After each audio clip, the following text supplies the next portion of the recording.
Picture this, you're 16, bleeding out on a hospital gurney, and your mother's on speakerphone at a luxury spa.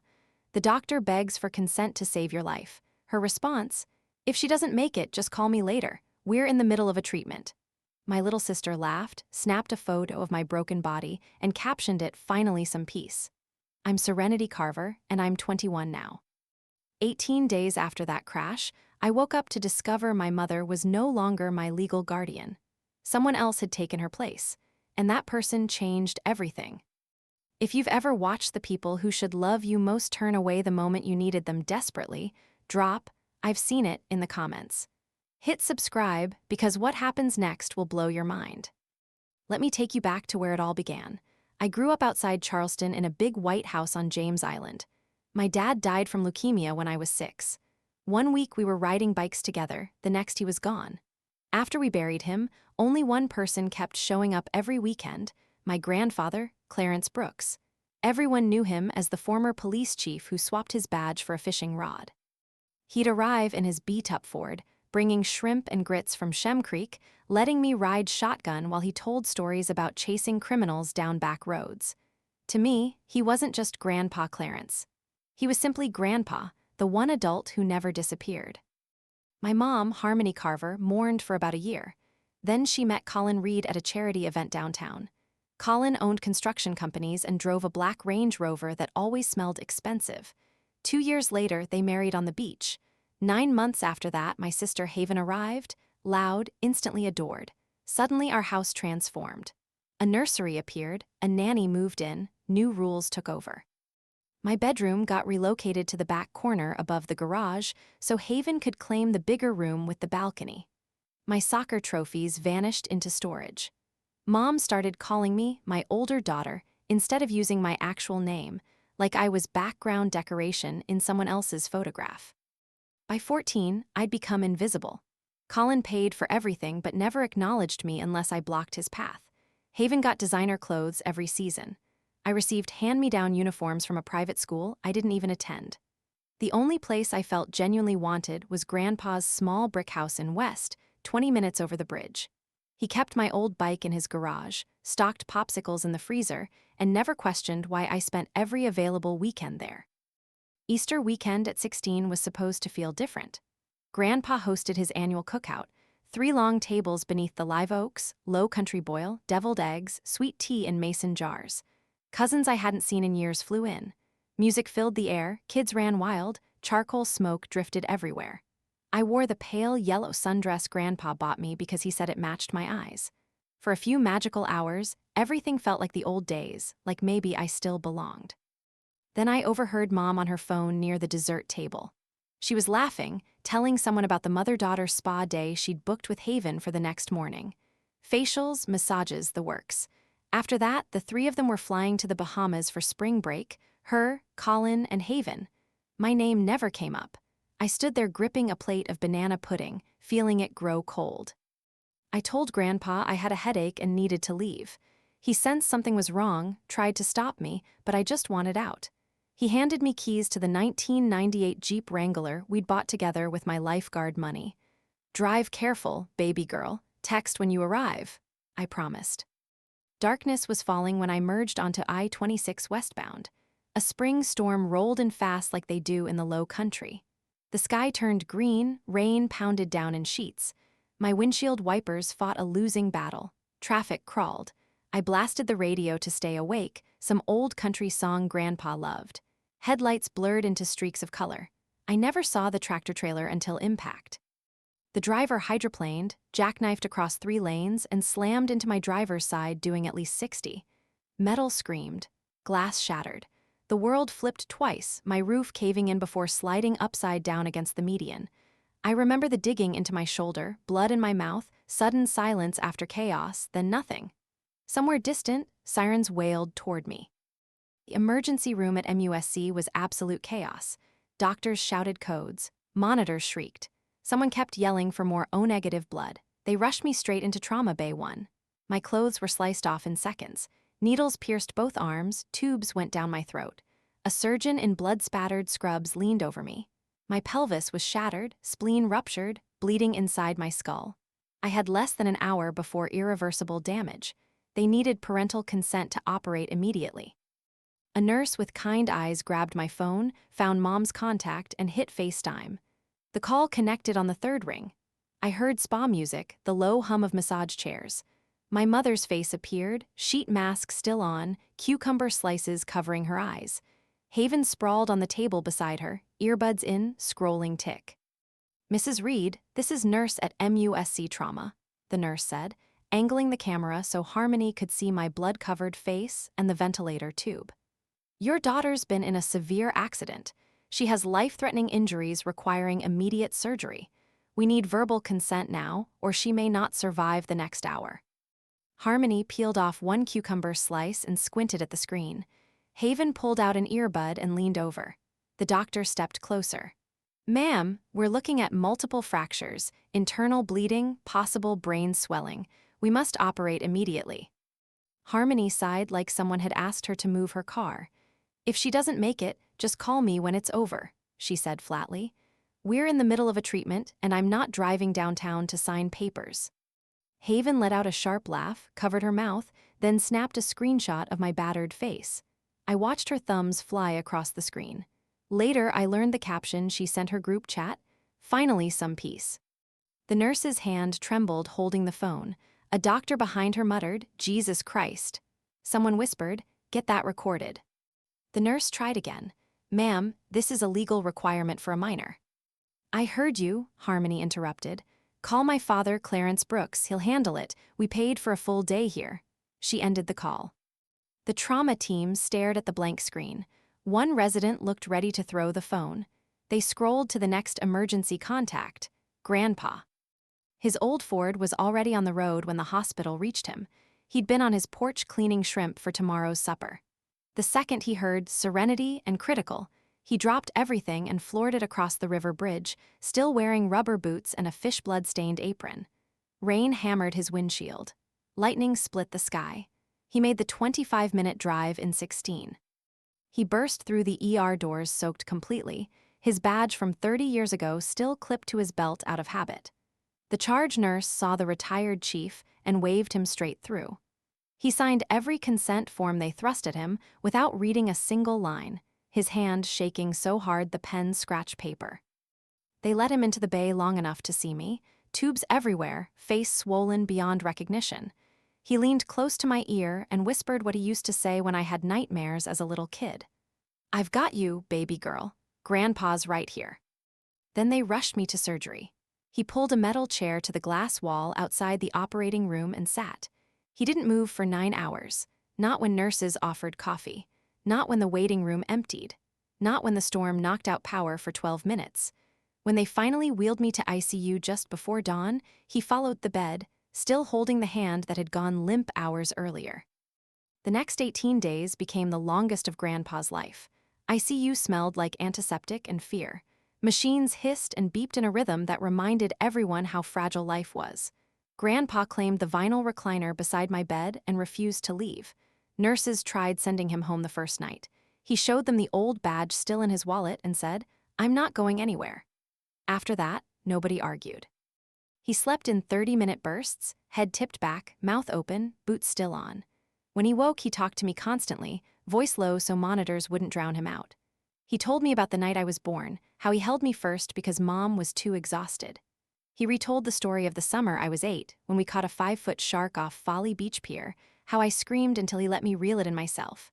He read aloud from his worn copy of To Kill a Mockingbird, doing all the voices. Some evenings, he just hummed the old hymn his mother sang when he was little, the one that always put me to sleep on his couch. Doctors came and went. One morning, the neurologist said the brain swelling was down. Another afternoon, the orthopedic surgeon warned my pelvis might never heal straight. Grandpa listened, nodded, asked questions sharp enough to make residents sweat, then went right back to holding my hand like nothing had changed. On day 16, the numbers finally improved. My blood pressure stabilized. Ventilator settings dropped. A nurse caught Grandpa smiling for the first time in 2 weeks. That same afternoon, while he leaned close whispering that the redfish were running and we'd go fishing the minute I woke up, a tall man in a navy suit appeared at the glass door. Mr. had worked cases with Grandpa 25 years ago. They still played poker monthly. Grandpa looked up, saw the folder in his hand, and gave one slow nod. No words needed. Left the hospital, got in his silver, and drove straight to James Island. He knew the address by heart. Harmony and Haven were in the foyer, surrounded by designer luggage. 2 matching pink suitcases sat by the door, tags already attached for a 7-night Royal Caribbean cruise leaving Charleston Harbor the next morning. Colin was upstairs on a work call. Haven was filming herself twirling in a new sundress for Instagram. Harmony was double-checking passports. The doorbell rang. Introduced himself, handed over the thick envelope, and waited while Harmony ripped it open. Inside were 2 sets of papers: an emergency petition to strip parental rights for medical neglect of a minor, and a civil suit filed by the hospital for extraordinary life-saving expenses plus pain and suffering. Both named Harmony Reed, and because Haven was 14 and had actively participated in the refusal, her as well. Harmony's face went white beneath the spray tan. Haven stopped recording mid-twirl. "You have 72 hours to respond," said calmly. "After that, the judge has already agreed to an emergency hearing." Harmony started yelling about lawyers and mistakes and how dare anyone question her parenting. Haven burst into dramatic tears, claiming she didn't mean anything by the texts. Simply turned and walked back to his car.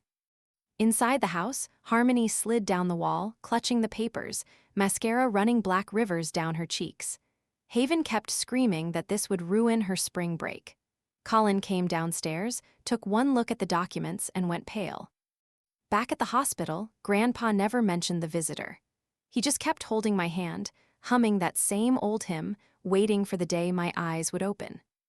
2 days later, I opened my eyes for the first time. Everything hurt. My mouth tasted like metal and plastic. Machines still beeped, but softer now. The first face I saw was Grandpa's, unshaven, eyes red-rimmed, grinning so wide I thought his cheeks would split. "Hey, baby girl," he whispered, voice cracking. "Welcome back." I tried to speak. Nothing came out except a rasp. He pressed the call button, then lifted the whiteboard at the foot of my bed so I could read it. In black marker, big bold letters, "Legal Guardian, Clarence Brooks." I stared until the words blurred. Tears rolled sideways into my ears. He wiped them away with a thumb that still smelled faintly of shrimp and salt air. Over the next hours, between nurses checking vitals and doctors shining lights in my eyes, he told me everything. The FaceTime call, my mother's exact words, Haven's screenshot. The papers served while I lay unconscious. He didn't sugarcoat anything. He never had. I cried again, harder this time. Not from pain, but from relief so deep it felt like drowning in reverse. 3 weeks later, they released me. Not to James Island, but to Grandpa's little gray house on stilts in Folly Beach, 15 minutes south of the city. Salt air hit my lungs the second he carried me over the threshold. My new bedroom used to be his fishing tackle room. He'd painted the walls pale blue and hung the same wind chimes we'd made when I was 9. From the window, I could see the ocean rolling in, steady and endless. Physical therapy started Monday. I learned to sit up, then stand, then shuffle behind a walker while Grandpa spotted me like I was 2 years old again. He cooked shrimp and grits every night because it was soft enough for my wired jaw. We watched sunsets from the porch swing, his arm around my shoulders, neither of us needing to fill the quiet. One afternoon, my phone buzzed on the kitchen counter. The screen showed Mom. I stared at it for 10 rings. Grandpa watched from the doorway, saying nothing. I pressed decline, set the phone face down, and went back to the porch. That was the only time she ever tried. Across town, Colin filed for divorce the same week. His company had just landed a massive contract with the Port Authority. The last thing he needed was headlines about child abandonment tied to his name. He moved out of the James Island house before the ink dried, taking only his clothes and golf clubs. Haven lost her mind on social media for about 3 days, then went radio silent when colleges started pulling scholarship offers. Grandpa never brought it up unless I asked. When I did, he answered straight. "They made their choice, Ren. Now we make ours." Some nights the pain woke me screaming. He'd shuffle in wearing old police academy sweats, sit on the edge of the bed, and hold my hand until the medication kicked in. Other nights, I woke to the sound of him praying out loud in the living room, voice rough, asking God to give him enough years to see me whole again. By the time stitches came out and casts turned to braces, I could walk the pier's length without stopping. Grandpa bought 2 rods and a bucket of shrimp.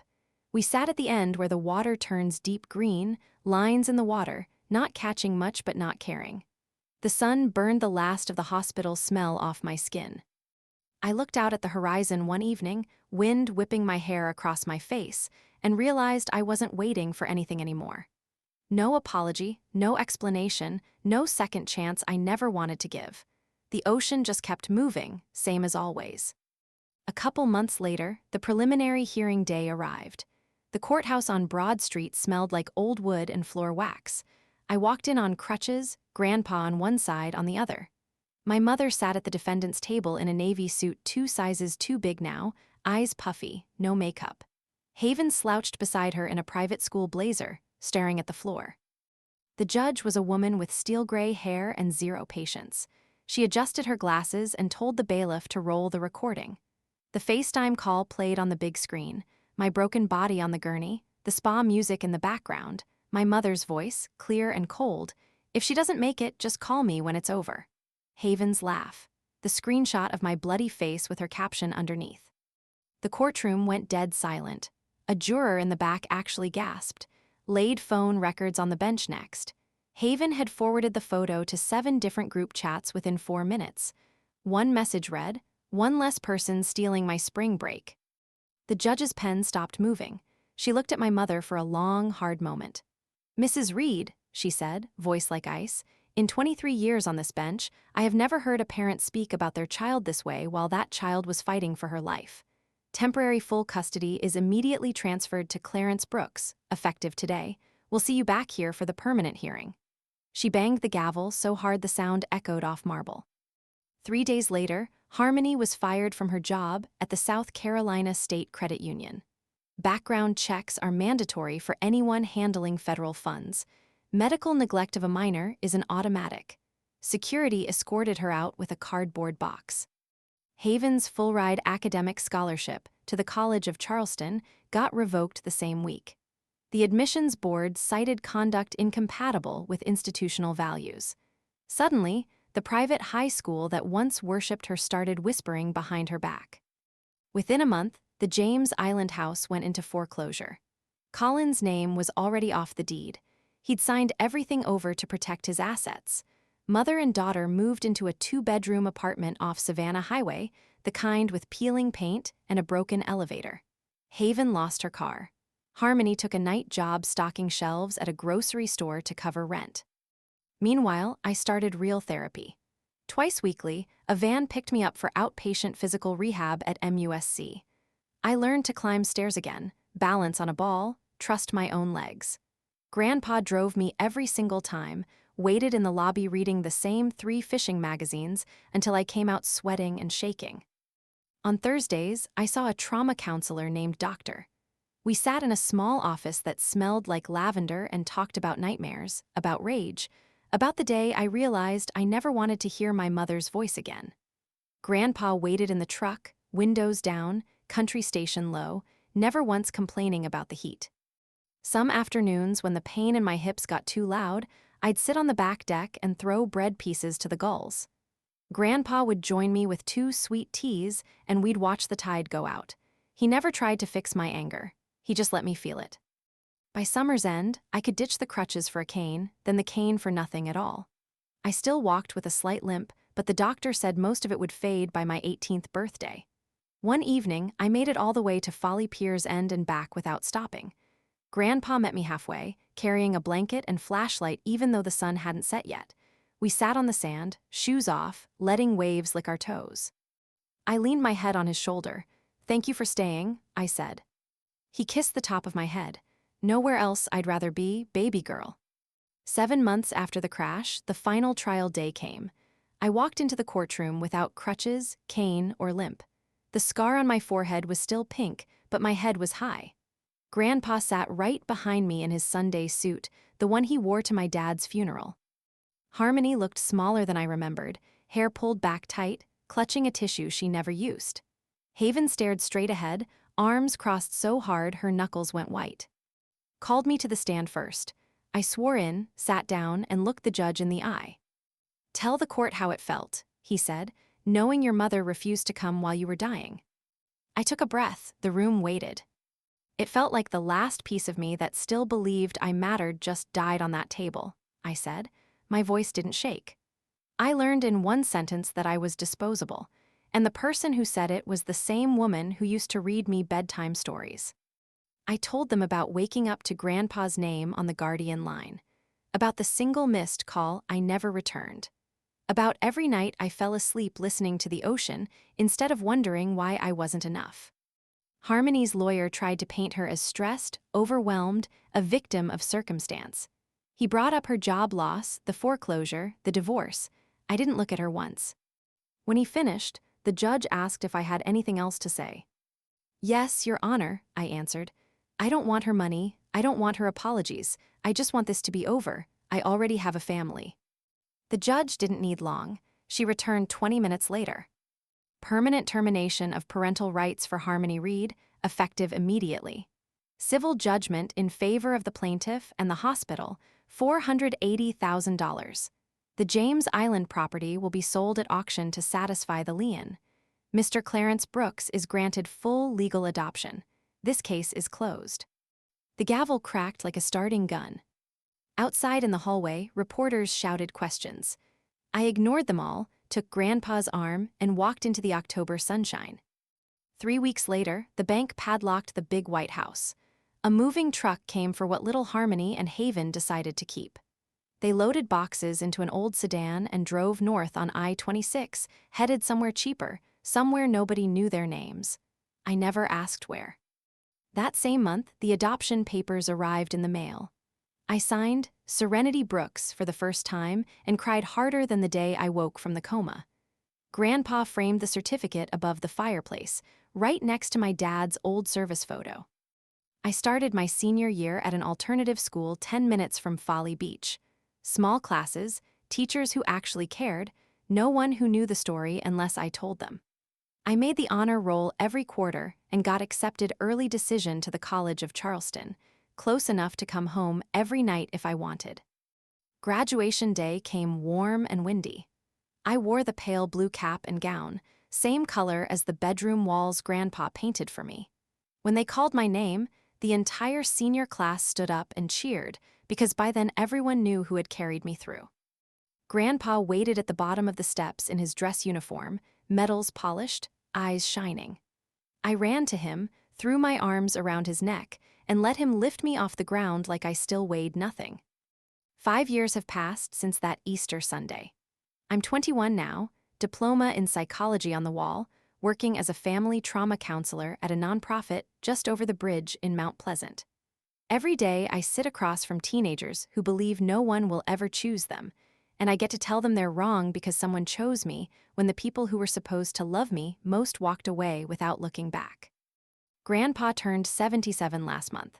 He still mows the yard himself, still catches more fish than any charter boat captain on the island, still makes the best shrimp and grits in the state. The house on stilts is exactly the same. Wind chimes singing, porch swing creaking, coffee pot always half full. My old room is still pale blue. His tackle room is still a bedroom because neither of us ever changed it back. We eat dinner on the deck most nights, watching dolphins chase mullet in the surf. He calls me baby girl exactly once a day, usually when he hands me a sweet tea. I still call him Grandpa. Nothing else feels right. Harmony and Haven left South Carolina for good 3 years ago. Last I heard, they were somewhere in Georgia renting a trailer under different last names. I never searched for them. They never searched for me. The silence is clean. It's final. It's peace. Some people ask if I'm angry. I'm not. Anger takes energy I decided to spend on living instead. Some ask if I forgive. Forgiveness isn't mine to give. It's theirs to earn, and they never tried. I'm simply done. What I do carry is gratitude, so deep it still catches me off guard. Gratitude for the man who slept in a vinyl chair for 18 nights. For the retired chief who never missed a single therapy appointment. For the grandfather who turned his house into a home and his heart into a harbor. Family isn't the people who share your blood.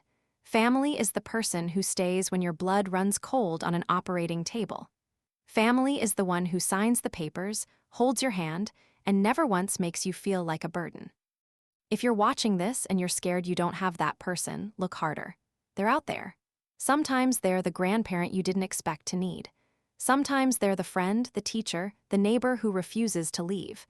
And when you find them, hold on, because real family isn't born. It's chosen every single day, especially on the days when choosing you costs them everything. That's the only truth I know for sure, and that's my story.